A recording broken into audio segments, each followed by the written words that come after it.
Hey, Whatnot Sellers. Welcome into another episode of Live Sound 365. Today, I just want to offer a couple tips on shipping. I know that for a lot of us, this is the most stressful part, the least favorite part, the overwhelming part of live selling. But I just want to offer that it doesn't have to be that way. But it will be that way unless we take some conscious action to streamline that operation. And so just 3 tips here that hopefully can help if we're struggling in the shipping department. The first is these are going to seem obvious, but worth it, okay? The first is to get organized. Organization, efficiency is key when it comes to shipping for a number of reasons, mostly because time is money.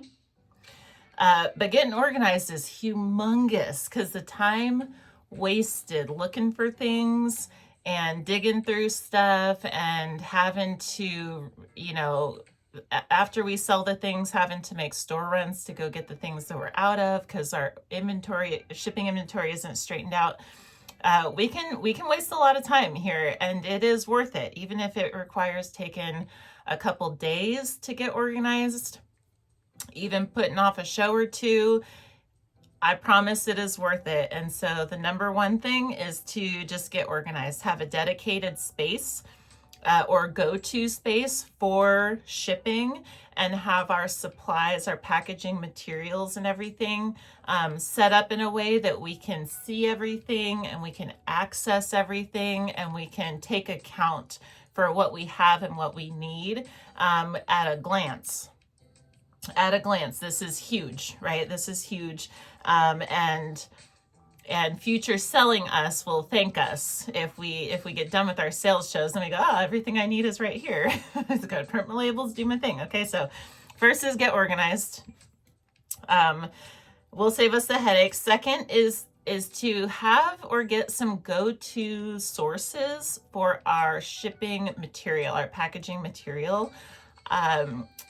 Online for the win, be it via USPS or the Amazon. There's different companies, Uline, there's different companies that we can order our bubble wrap, our boxes, our poly mailers from online, but just finding a source, a reliable source that we can re-up as needed, I think is really key. Because when we have to, if we have a go-to source, it makes it so that we don't have to think about it every time or do any research.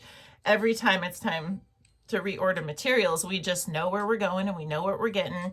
We've got the items before, and so we know how they're going to arrive and when they're going to arrive and this kind of thing. It saves our attention and efforts and energy to be able to put towards other things. And so online is best. Local sources are great too, depending on what we have. What I hear a lot of folks doing is kind of like scouring their local, grocery stores, department stores, and otherwise large retailers to, find out when they have all their shipments come in, when they're going to have all those extra boxes available. And so they can work around them and get these pickups and stuff. But I just want to offer that when we're driving around, that's time that may be the same amount of cost in gas to just go buy the thing online. And then if we have like all mixed match sizes of boxes and all this kind of stuff, that does like onesie twosie take more time. And again, like time is money. And so if there's local sources that can just reliably, same day of the week, every week, have like a stack ready, that's amazing, right? Especially if they're free. But otherwise, I would highly recommend just finding something online. My opinion. The boxes that we like, the sizes, the poly mailers, those sizes work for most everything we need.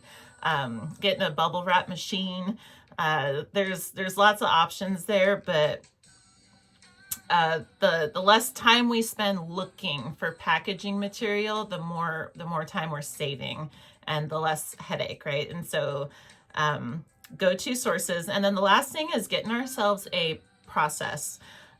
Process is huge And process can take 8 hours of shipping down to 2 hours of shipping. If we got everything organized and we have like our go-to materials and we have our setup of where we're doing the stuff and we have a process attached to it. And so I just want to offer the just an example process of kind of how I do it, but to each their own. After a sales show, I will look at my orders ready for shipment and I'll stage everything.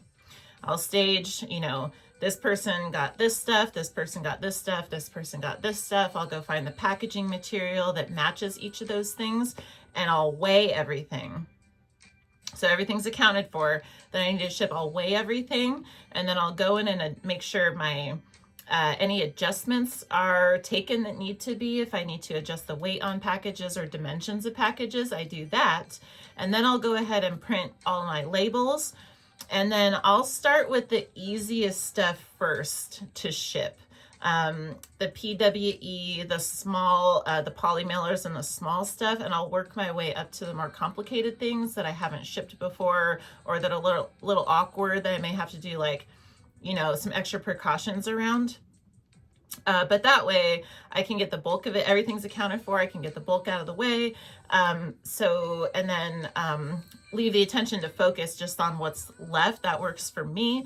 I know that volume makes a big difference, but the name of the game is just really being realistic about how much time we're spending and looking at how could we adjust our process to bring the time down, because those profits got to pay for our shipping time too is another thing. And so the shorter the better. And then just to offer also that pickup, USPS will pick up our packages. And so especially for high volume, like, utilize that, right? Because if we can just put stuff out on the porch and then USPS just gonna come pick it up for us, just go ahead and schedule that. Get an account and schedule that on the website.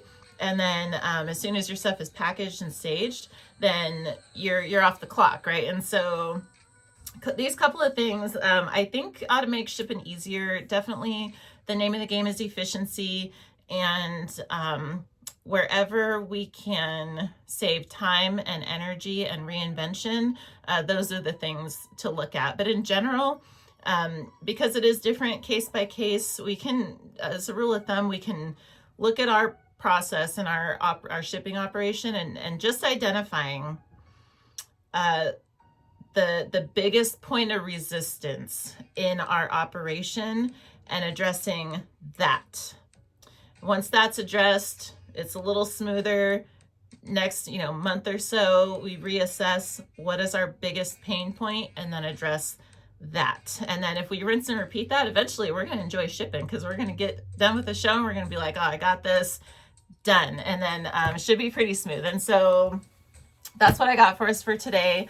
I hope this is helpful. If it was helpful, if you like this kind of stuff, please let me know by hitting the thumbs up. And otherwise, I just want to wish you a happy live selling.